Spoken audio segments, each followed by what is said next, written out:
વિષ્ણુપંગા સુવિસ્તરી બ્રહ્મ કમંડલ ભીષ શિવજટા સે સુરસરી ધીમહી કે બી। ભગવાન વિષ્ણુજીના શરણ કમળમાં પ્રથમ ગંગાજી પ્રગટ્યા, ત્યાંથી બ્રહ્માના કમંડલમાં, ત્યાંથી શિવની જટામાં એવી ગંગાજી ન જઈ શકે, પણ ગુરુમુખ વાણી અલૌકિક ગંગા અને એ ભક્તિ રસનો આજે અહીં પ્રભાવ થતો હોય। અને એમાંય સંતો, સંત ના હોત સંસાર મેં તો જલ જાત બ્રહ્માંડ જ્ઞાન કેરી લહે છે ઠારક ધામો।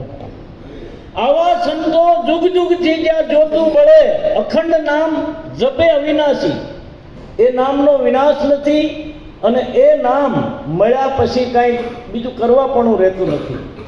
પણ એ નામ માટે કોઈને તમન્ના હોવી જોઈએ।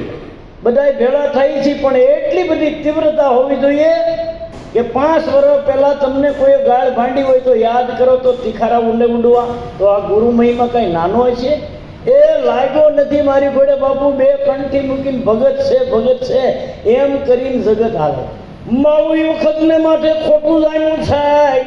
મને કહે ધરમસિંહ બાબા તમે હવે ખોટું બોલો છો, 42 વર્ષથી હું બોલતો આવ્યો છું પણ ખોટું નથી બોલ્યો। હવે આજ સામે ખોટા હોય ને તો એ ઘડી કલાકારો ખોટું ધબેડે છે, પણ અમારે અહીં હાસું સાંભળવું છે એટલે હું સાંભળવા આવ્યો છું, વધારે વાત નથી કરવી। સૌને સીતારામ, જય ગુરુ મહારાજ કહી મારી વાણીને વિરામ આપું છું।